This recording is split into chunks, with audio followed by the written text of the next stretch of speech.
warahmatullahi wabarakatuh. Hai semuanya, gimana nih kabar teman-teman semua di rumah? Semoga senantiasa sehat selalu ya.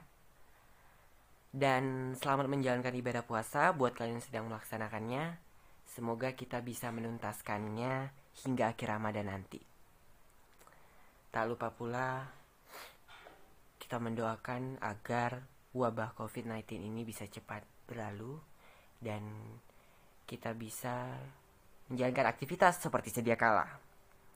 Oke, pada kesempatan kali ini kami akan mencoba untuk menjelaskan kepada teman-teman semua di rumah, dimanapun kalian berada pokoknya, terkait struktur dan fungsi anatomi organ daun. Nah, sebelumnya perkenalkan nama saya Novantria, selaku pemateri pertama, akan menjelaskannya kepada teman-teman semua. Langsung aja kita mulai ya. Apa itu daun? Mungkin teman-teman tahu kalau daun ada di tumbuhan. Nah, daun merupakan salah satu organ penting atau organ pokok selain akar dan batang. Menurut Jitro Supomo, daun merupakan suatu organ tumbuhan yang penting dan pada umumnya tiap tumbuhan mempunyai sejumlah besar daun. Jadi teman-teman, daun atau folium merupakan organ pada tumbuhan yang berperan penting dalam proses pertumbuhan pada tumbuhan. Umumnya daun berwarna hijau karena mengandung klorofil. Nah, fungsi daun apa? Pertama, pengambilan zat-zat makanan atau resorpsi. Nah, dia mengambil zat anorganik, contohnya itu seperti karbon dioksida atau CO2. Kedua, pengolahan zat-zat makanan atau asimilasi, yaitu fotosintesis dengan bantuan sinar matahari. Gak nampak lah ya mataharinya. Ketiga, penguapan air atau transpirasi. Contohnya itu pada tumbuhan yang hidup di habitat gurun yaitu kaktus atau Cactaceae. Keempat, penetesan air atau gutasi. Contohnya pada daun talas atau Colocasia esculenta. Kemudian pernapasan atau respirasi melalui mulut daun atau stomata. Selanjutnya ialah alat perkembangbiakan vegetatif, contohnya pada cocor bebek atau Bryopilum pinnatum. Kemudian jaringan penyusun organ daun. Kita tahu bahwa jaringan merupakan kumpulan sel yang berhubungan erat satu sama lain dan mempunyai struktur dan fungsi yang sama. Nah, jaringan penyusun daun ini teman-teman bisa kita temui jaringan epidermis, jaringan mesofil, jaringan pembuluh, jaringan sekretori, dan jaringan penyokong atau penguat. Pertama adalah jaringan epidermis. Epidermis merupakan lapisan sel yang dindingnya mengalami penebalan dari zat kutin atau kutikula, atau kadang dari lignin. Pada epidermis, teman-teman, dapat kita jumpai stomata atau mulut daun yang diapit oleh dua sel penutup yang mana berfungsi sebagai jalur respirasi pada daun. Kemudian, tidak memiliki ruang antar sel dan tersusun sel hidup. Daun memiliki dua jenis jaringan epidermis, yaitu permukaan atas daun atau permukaan adaksial dan permukaan bawah atau permukaan abaksial. Di sini ada gambarnya ya teman-teman. Ada stomata nampak ya, ada nukleusnya, kloroplas. Dari penapang membujur dan melintang, ada sel yang mengelilingi, itu sel epidermis atau biasa disebut dengan sel tetangga. Tapi ingat, bukan bisik-bisik tetangga. Kita lanjut. Nah, ini gambar dari struktur jaringan pada daun, yaitu jaringan epidermis. Teman-teman bisa lihat di bagian atasnya itu epidermis bagian atas, yang di bawah itu epidermis bagian bawah. Jelas ya teman-teman? Kita lanjut. Epidermis memiliki fungsi sebagai jaringan pelindung, melindungi jaringan di bawahnya, mencegah penguapan atau transpirasi, menyimpan cadangan air, tempat pertukaran gas, kemudian penyerapan air dan unsur hara. Nah, epidermis ini teman-teman dapat mengalami modifikasi seperti trikoma, stomata, sel kipas, filamen, dan lain-lain. Ini gambarnya ada sel kipas dan filamen ya teman-teman. Kita lanjut lagi. Selanjutnya jaringan mesofil atau parenkim daun. Terdiri atas jaringan parenkim yang terdapat di sebelah dalam epidermis, ada dua, parenkim palisade dan spons. Teman-teman bisa lihat nih gambarnya, dia kayak rapat gitu, kayak tiang nama lainnya. Sedangkan parenkim spons itu yang bentuknya nggak beraturan di bawah jaringan tiang ya teman-teman. Nah, jaringan parenkim palisade atau jaringan tiang berbentuk seperti pagar, mempunyai sel-sel yang disusun secara rapat dan mengandung kloroplas. Nah, fungsi susunannya ini untuk memisahkan antara parenkim palisade dan parenkim spons. Fungsinya teman-teman bisa lihat ada 4 ya. Namun fungsi utama dari parenkim palisade ini teman-teman, karena dia mengandung kloroplas yang lebih banyak dibandingkan parenkim spons. Nah, fungsinya itu sebagai membantu proses fotosintesis teman-teman. Sedangkan parenkim spons atau jaringan bunga karang, jaringan penyusun daun ini mempunyai bentuk heksagonal, susunannya longgar, susunan rongga jaringan bunga karang jauh lebih longgar dibandingkan jaringan palisade.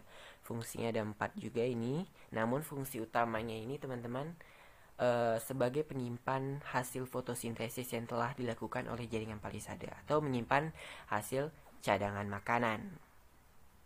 Kita lanjut lagi yang ketiga, jaringan pembuluh silem dan flom. Teman-teman bisa lihat gambarnya. Wah, luar biasa sekali panasnya. Posisi dua pembuluh ini berada di tengah-tengah jaringan mesofil dan juga jaringan epidermis bawah, teman-teman. Nah, ciri-ciri dari jaringan flom berupa sel hidup dan mati yang tidak berinti, dindingnya buatan dari lignin padat. Fungsi flom sudah tahu pasti ya, mengangkut hasil fotosintesis dari daun menuju ke seluruh tubuh tumbuhan. Kemudian ciri-ciri dari silem, sel-sel yang telah mati mempunyai kandungan lignin, dinding selnya juga cukup tebal, terdapat trakeid di dalam struktur susunan silem yang biasanya ditemui di tumbuhan. Fungsinya apa? Untuk mengangkut air dan juga zat hara yang berawal dari akar menuju daun. Dan keempat, jaringan penguat dan jaringan sekretori. Epidermis, teman-teman, pada daun memiliki struktur yang padat dan diperkuat oleh kutikula atau lapisan lilin. Dinding selnya seringkali tebal dan memberikan sokongan pada helai daun. Jaringan penyokong yang lain dapat dijumpai adalah kolenkim. Pada daun dikotil kolenkim sering ditemukan di dekat tulang ibu daun, di bawah epidermis dan juga tepi daun. Nah, ini kami mengambil contohnya penampang melintang daun rumput. Bisa kita lihat gambarnya ya. Ada gambar kolenkimnya. Nah, di situ dijumpai jaringan penguatnya, teman-teman. Selanjutnya, sedangkan jaringan sekretori merupakan jaringan tumbuhan yang terdiri atas satu sel atau lebih yang berfungsi sebagai tempat pengeluaran senyawa-senyawa atau sekret dari dalam tumbuhan seperti air, mineral, lendir, getah minyak, dan lemak. Berdasarkan bentuknya, jaringan sekretori dapat dibedakan menjadi rambut kelenjar, sel sekretori, ruang sekretori, kelenjar sekretori, dan saluran sekretori. Nah, ini contoh dari gambar jaringan sekretori kurang lebih seperti ini, teman-teman, yang sudah ditunjuk oleh teman kita Doraemon. Oke, mungkin itu saja yang dapat saya sampaikan. Sekian dan terima kasih. Pembahasan selanjutnya akan dilanjutkan oleh teman-teman saya yang lain. Sayang, apa kabar denganmu? Di sini ku merindukan kamu. Halo, selamat pagi teman-teman semua. Gimana kabarnya? Mudah-mudahan kita semua sehat ya. Di sini nama saya Jenny Rezeki Lumban-Gaul. Di sini saya akan menjelaskan sedikit tentang struktur anatomi penyusun organ daun. Struktur daun secara umum bisa dilihat dari bagian luar dan bagian dalam. Bagian luar itu sering disebut dengan morfologi, sedangkan bagian dalam itu sering disebut dengan anatomi dari daun. Dalam kehidupan sehari-hari, anatomi daun bisa dibedakan menjadi dua, yakni anatomi daun dikotil dan juga anatomi daun monokotil. Selanjutnya, struktur anatomi daun bagian dalam. Pada struktur anatomi daun dapat dijumpai, yang pertama itu ada epidermis. Bagian ini pada daun merupakan bagian sel yang hidup di area paling luar dari daun. Ada dua jenis epidermis, yaitu epidermis atas dan epidermis bawah. Yang kedua itu jaringan mesofil. Jaringan ini dibedakan menjadi dua, meliputi jaringan tiang yang disebut dengan jaringan palisade dan jaringan bunga karang yang disebut dengan jaringan spons. Yang ketiga itu berkas pembuluh angkut. Berkas pembuluh angkut dibedakan menjadi dua, yakni pembuluh kayu yang disebut dengan silem dan pembuluh tapis yang disebut dengan phloem. Yang keempat itu ada stomata. Stomata suatu celah pada epidermis yang dibatasi oleh dua sel penutup. Selanjutnya ada struktur anatomi daun dikotil. Daun dikotil secara umum memiliki suatu jaringan kutikula yang mempunyai fungsi untuk meminimalisir proses terjadinya penguapan melalui permukaan daun. Jaringan kutikula adalah hasil penebalan dari zat kutin yang letaknya pada bagian atas dan juga bagian bawah permukaan daun. Ada stomata. Stomata pada daun dikotil yang melapisi permukaan daun bawah dan juga permukaan daun atas. Ada juga kelenjar. Terdapat kelenjar daun dan rambut yang ada pada tumbuhan dikotil mempunyai fungsi sebagai media untuk pengeluaran. Juga urat daun mempunyai fungsi sebagai alat transportasi zat-zat yang letaknya di bagian helaian daun. Dan mesofil ditemukan pada bagian lapisan epidermis bawah dan juga pada lapisan epidermis atas. Selanjutnya, teman-teman dapat melihat gambar struktur anatomi daun dikotil pada PPT. Selanjutnya, struktur anatomi daun monokotil. Umumnya daun monokotil dapat diketahui karena bentuk daunnya yang mirip dengan pita. Di bagian pangkal mempunyai lembaran yang digunakan untuk membungkus bagian batangnya. Kemudian, posisi pada urat daunnya juga terlihat saling sejajar. Jaringan epidermis dan kutikula terdapat pada bagian lapisan permukaan atas serta lapisan permukaan bawah daun. Bisa dilihat stomatanya terletak secara berderet. Sedangkan mesofil yang mempunyai fungsi dalam membantu membuat suatu zat makanan melewati proses fotosintesis terletak pada bagian cekungan antara urat dari daun. Selanjutnya teman-teman juga dapat melihat gambar struktur anatomi daun monokotil pada PPT. Sekian penjelasan dari saya. Aisyah, sungguh manis, oh sirah kasih cintamu. Assalamualaikum warahmatullahi wabarakatuh. Saya Nurfaliza akan melanjutkan materi yang telah dijelaskan sebelumnya. Nah, pada pembahasan kali ini kita akan membahas tentang pertumbuhan primer dan juga pertumbuhan sekunder pada daun. Nah, apa sih pertumbuhan primer? Nah, pertumbuhan primer adalah pertumbuhan yang terjadi karena ada aktivitas pembelahan sel meristem primer. Nah, meristem primer ini adalah sel-sel yang masih aktif dalam membelah yang terdapat pada jaringan dewasa yang masih bersifat meristematik. Nah, pertumbuhan ini telah ada sejak masih berupa embrio ya teman-teman.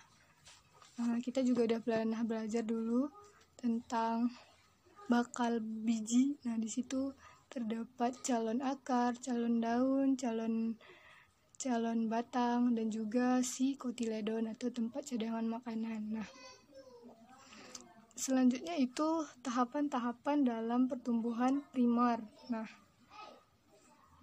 terdapat tiga sistemnya. Terdapat tiga sistem jaringan primer. Yang pertama ada protoderm, yang kedua ada meristem dasar, yang ketiga adalah prokambium. Nah, ingat ya teman-teman, prokambium, bukan kambium. Nah, jadi protoderm ini adalah lapisan terluar yang akan membentuk jaringan epidermis. Nah, jaringan epidermis ini adalah jaringan terluar dari suatu organ yang berfungsi sebagai pelindung yang sudah dijelaskan oleh teman-teman sebelumnya. Yang kedua adalah meristem dasar, di mana dia berkembang dari jaringan dasar yang mengisi lapisan korteks pada akar di antara stele dan epidermis. Nah, inilah meristem dasar, di mana terdapat korteks yang mengisi antara stele atau pusat silinder dan epidermis. Nah, selanjutnya adalah prokambium. Ingat ya teman-teman, prokambium, bukan kambium. Nah, lapisan dalam yang berkembang menjadi silinder pusat, yaitu jaringan pengangkut, yaitu silem dan phloem. Nah, kita next ya teman-teman. itu ada gambarnya. Pertumbuhan primer pada daun umumnya itu terjadi pada tumbuhan berkeping biji satu atau tumbuhan monokotil. Nah, selanjutnya adalah pertumbuhan sekunder pada daun. Nah, kebalikan dari pertumbuhan primer, pertumbuhan sekunder adalah pertumbuhan yang disebabkan karena adanya aktivitas jaringan meristem sekunder. Nah, meristem sekunder ini terdapat pada jaringan dewasa, di mana jaringan primer bersifat permanen. Nah, kalau jaringan primer tadi, jaringan yang pembentuknya adalah jaringan dasar, kalau jaringan sekunder adalah lanjutan dari jaringan primer. Nah, pertumbuhan primer juga dikatakan sebagai aktivitas sel-sel meristem sekunder, yaitu kambium dan kambium gabus. Nah, kalau yang tadi itu prokambium yang membentuk xilem dan floem, kalau si sekunder ini telah terjadi aktivitas. Nah, jadi terdapat beberapa penebalan yang progresif pada aktivitas xilem dan floemnya. Pertumbuhan ini dijumpai pada tumbuhan dikotil dan gimnospermae yang menyebabkan terdapat lapisan-lapisan pada tumbuhan. Nah, apakah kalau misalkan pertumbuhan primer tidak dapat, itu sama juga ya teman-teman, cuman hanya yang membedakan adalah tidak adanya aktivitas kambium. Nah, selanjutnya adalah pertumbuhan sekunder, adalah produk dari meristem lateral. Nah, seperti yang kita ketahui, lateral itu menyamping ya teman-teman. Jadi kalau meristem primer, dia pertumbuhannya lebih ke ujung batang atau ujung akar, sedangkan meristem lateral itu lebih menyeluruh, dia menyamping, melebar gitu. Nah, kita teman-teman bisa lihat gambarnya sama saja struktur jaringan penyusun daunnya, memiliki kutikula, selubung sel parenkim, dan lain sebagainya. Yang membedakan hanyalah aktivitas kambiumnya dan jenis tumbuhan yang memiliki kambium tadi. Kalau monokotil itu pertumbuhan primer, sedangkan si dikotil dan gimnospermae adalah pertumbuhan sekunder. Nah, selanjutnya itu tentang faktor-faktor yang mempengaruhi pertumbuhan. Nah, terdapat 2 faktor ya, ini nggak jauh-jauh dari pembahasan sebelumnya. Ada faktor eksternal atau faktor di luar tumbuhan itu sendiri, dan faktor internal yang terjadi pada bagian dalam tumbuhan itu sendiri. Nah, yang pertama adalah faktor eksternal, yaitu nutrisi. Nah, ini adalah komponen penting di mana terdapat proses biokimia tumbuhan. Nah, ada terjadi sintesis komponen sel. Misalnya ada unsur-unsur CHO atau karbon, hidrogen, oksigen, nitrogen, dan lain-lain sebagainya. Dan juga unsur mikro, tadi itu unsur makro. Nah, kalau unsur mikronya misalnya klorida atau zinc gitu, dan lain sebagainya. Yang kedua adalah cahaya. Nah, cahaya di sini sangat berperan penting karena dalam pembentukan fotosintesis atau pembentukan makanan bagi tumbuhan. Ketiga adalah suhu. Nah, suhu ini membantu dalam proses respirasi, transpirasi, dan reproduksi. Yang keempat adalah kelembapan, di mana proses ini berfungsi sebagai proses pengangkutan air dan garam-garam mineral dari tubuh tumbuhan itu sendiri. Nah, kalau misalkan beberapa jenis tumbuhan, ada yang bisa bertahan di tempat kering dan ada yang harus di tempat yang lembab. Nah, misalnya itu pada lumut atau tumbuhan air, di mana dia perlu yang namanya pasokan air yang besar. Yang kelima itu adalah air itu sendiri. Nah, di mana ini adalah juga bagian terpenting selain cahaya, air juga. Nah, di mana dia adalah pelarut zat-zat yang diperlukan tumbuhan, menjaga tekanan turgor di dinding agar sel tidak kekeringan. Nah, berperan dalam transportasi unsur hara dari tanah ke daun. Nah, dari si akar ke daun. Untuk apa? Untuk melakukan pembentukan makanan yang terjadi di daun, namanya proses fotosintesis. Selain faktor eksternal, terdapat juga faktor internal. Nah, yaitu hormon. Nah, hormon ini bertugas sebagai pemacu atau perangsang bagian tertentu agar melakukan pembelahan sel. Ingat ya teman-teman, pembelahan sel agar tumbuhan semakin benar. Salah satu contoh hormon yang memacu pertumbuhan daun itu adalah fitokalin. Nah, teman-teman kalau pengen banyak daunnya harus dipicu yang namanya hormon fitokalin. Nah, kita lanjut ya teman-teman. Nah, yang pembahasan kami selanjutnya adalah karakteristik anatomi atau anomali daun. Nah, apa sih itu anomali ya teman-teman ya? Menurut Kamus Besar Bahasa Indonesia, anomali adalah ketidaknormalan atau penyimpangan atau ketidakstabilan. Nah, jadi anomali pada daun adalah ketidaknormalan atau penyimpangan yang terjadi pada struktur bagian dalam dari daun. Nah, pertumbuhan abnormal ini tidak mengikuti pola kambium vaskular tunggal yang menghasilkan xilem ke dalam dan floem keluar, seperti pada lignofit awal yang terjadi pada beberapa tumbuhan dikotil. Nah, selain itu teman-teman, terdapat istilah, kita pasti pernah dengar istilah ini di SMA materi pertumbuhan dan perkembangan, yaitu istilahnya itu etiolasi. Nah, di mana pertumbuhan dari sebuah tumbuhan begitu cepat hingga terjadi beberapa tidak sesuai gitu.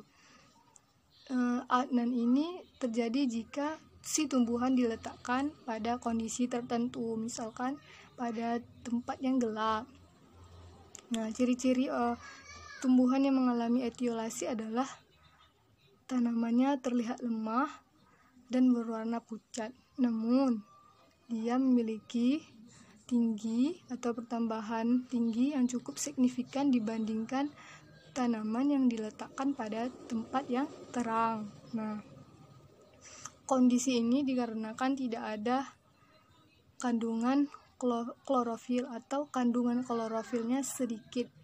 Nah, ya jelas ya teman-teman, kan yang pembuatan makanan itu besar terjadinya pada, atau yang mempengaruhi sangat besar itu adalah cahaya matahari, sehingga kalau misalkan di tempat gelap itu tidak terdapat sinar matahari, maka akan sulit melakukan proses fotosintesis. Namun pertambahan tinggi si tumbuhan itu akan semakin laju karena dipengaruhi oleh hormon auksin. Kita lihat penyebabnya teman-teman. Nah, ini adalah penyebab etiolasi, yang tak lain tak bukan adalah hormon auksin sendiri, di mana dia melakukan difusi ke berbagai sel tumbuhan yang selanjutnya akan disalurkan dari ujung atas tanaman ke bagian bawah tanaman melalui jaringan pembuluh. Nah, itu hanya signifikan pada jaringan pembuluh saja, dari atas ke bawah, sehingga pertumbuhannya semakin tinggi, daunnya tidak semakin hijau gitu, hanya pertambahan tinggi saja.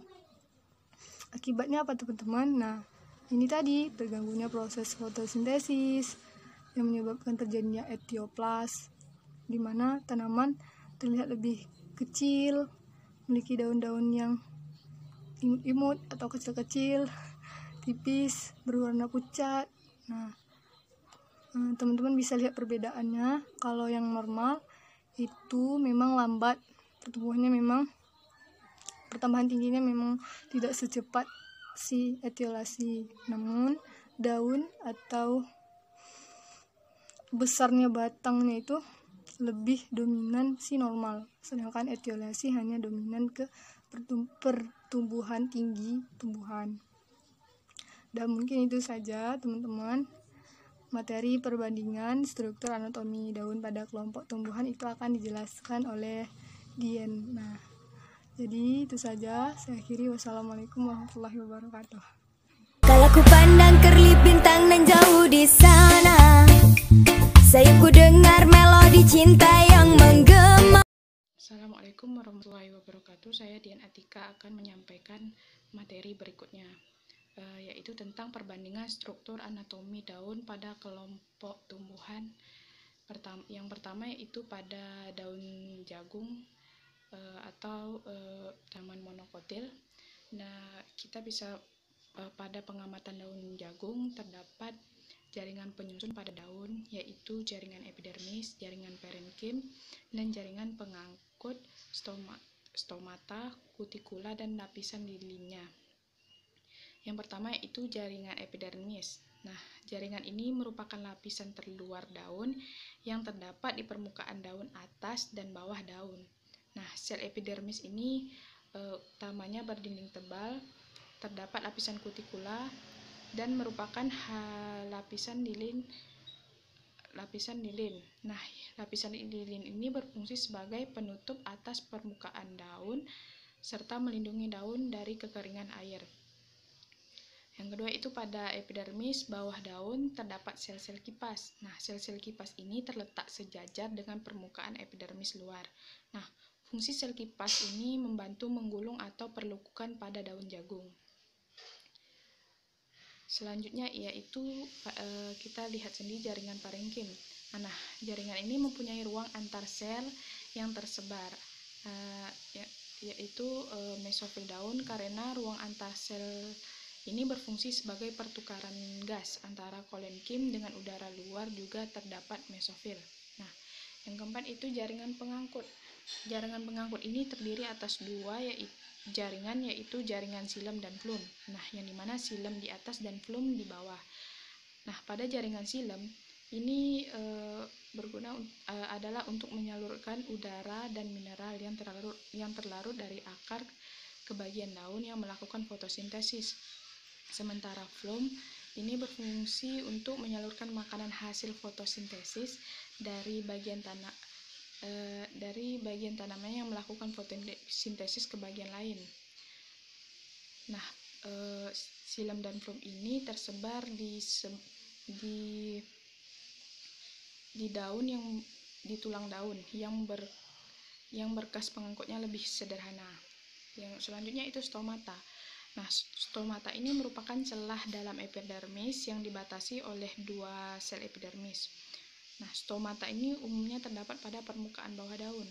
Stomata ini terdiri sel penutup, sel tetangga, dan ruang udara dalam fungsi stomata untuk pertukaran gas.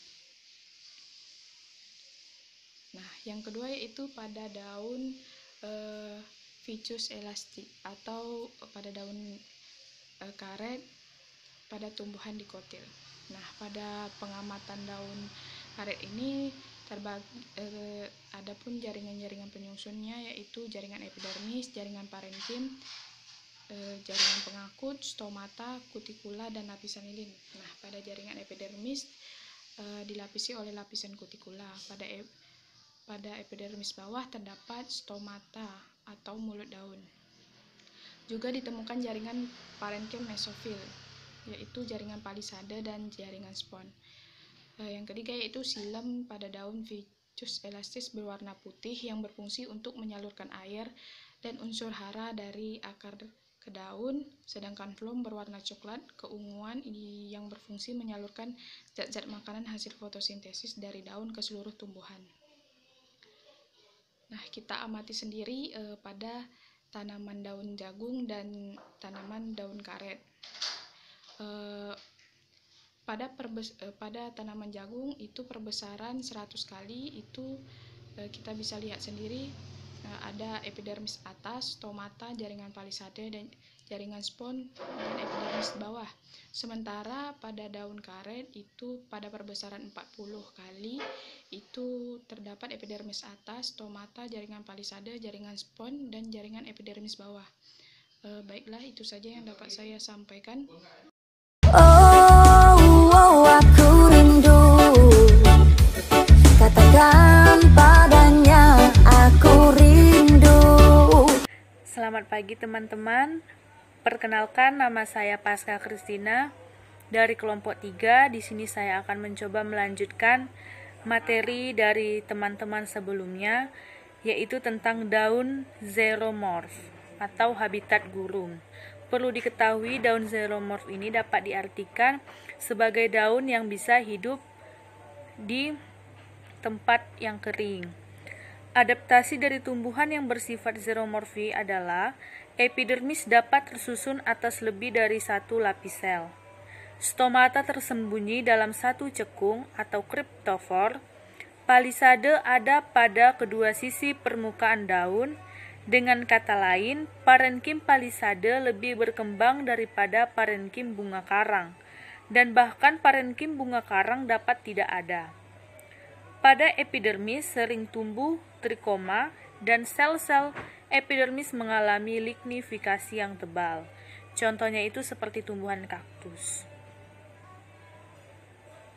Selanjutnya ada daun hidrofit atau habitat air.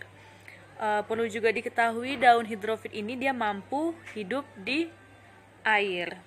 Adaptasi dari tumbuhan yang bersifat hidromorfi adalah stomata sering menonjol keluar, memiliki ruang-ruang udara yang besar, dan epidermis tanpa kutikula dan berisi kloroplas. Faktor yang terutama mempengaruhi tanaman air itu adalah suhu, udara, dan konsentrasi, serta susunan garam dalam airnya. Sifat struktural yang paling menonjol pada daun tanaman air tersebut yaitu berkurangnya jaringan pengokong dan pelindung, dan berkurangnya juga jumlah jaringan angkut terutama pada silem, dan terdapat banyak rongga udara. Nah, selanjutnya itu adalah perkembangan daun. Secara umum, perkembangan daun ini dimulai dari tahap. Jadi, perkembangan daun ini memiliki tahap-tahap. Yang pertama dimulai dari tahap permulaan atau tahap inisiasi. Selanjutnya tahap diferensiasi awal, perkembangan aksis daun, usul helai daun, dan histogenesis jaringan helai daun. Selanjutnya yang pertama, yaitu permulaan atau inisiasi daun. Dimulai dengan pembelahan periklin dalam kelompok sel kecil, sel pada sisi pucuk. Primordia daun berasal dari lapisan yang paling luar pucuk batang. Tahap selanjutnya yaitu diferensiasi awal. Primordium daun menonjol dari pucuk batang sebagai penyokong yang mempunyai bentuk papila kecil atau tonjolan. Penyokong daun terdiri atas lapisan protoderm dan untayan prokambium. Tahap selanjutnya yaitu adalah perkembangan aksis daun. Pada kebanyakan daun dikotil dan gymnospermae, perkembangan aksis daun mendahului helai daun. Hasil perkembangan cepat dari primordia menjadi bentuk seperti kerucut yang runcing dengan sisi adaksial pipi atau rata. Selanjutnya itu ada asal-usul helai daun. Nah, selama pemanjangan awal dan penebalan aksis daun muda, sel bagian tepi adaksial terus membelah dengan cepat. Inisial pinggiran adalah sel lapisan paling luar pada tepi helai daun muda. Pada angiospermae, biasanya inisial ini akan membelah hanya ke arah antiklin, dan penambahan sel baru terjadi ke arah protoderm abaksial dan adaksial, ya. Pada daun menjemuk, menjari, dan menyirip, helai daun lateral berkembang dari meristem pinggiran adaksial dan aksis daun muda sebagai dua deretan papila. Nah, selanjutnya itu ada histogenesis jaringan helai daun. Pertumbuhan pinggiran berlangsung terus-menerus lebih panjang dari pertumbuhan apikal. Nah, setelah berhenti, pertumbuhan dari helai daun dilakukan oleh pembelahan sel helai daun. Pembelahan secara antiklin membentuk lempeng meristem. aktivitas lempeng meristem menghasilkan peningkatan daerah permukaan, tetapi tidak terjadi penebalan organ. Pada helai daun, sel meristem berlapis sehingga relatif mudah untuk melacak asal-usul epidermis, jaringan palisade, dan spons, serta berkas pengangkut. Nah, ini ada gambar perkembangan daun ya, yang dimulai dari primordium, selanjutnya developing leaf yang artinya mengembangkan daunnya, dan mature leaf, daun dewasa. Dan ini perkembangan daun itu tadi melewati tahap-tahap. Ada tahap inisiasi, tahap diferensiasi awal, perkembangan aksis daun, asal-usul helai daun, dan histogenesis jaringan helai daun. Mungkin sekian yang dapat saya sampaikan.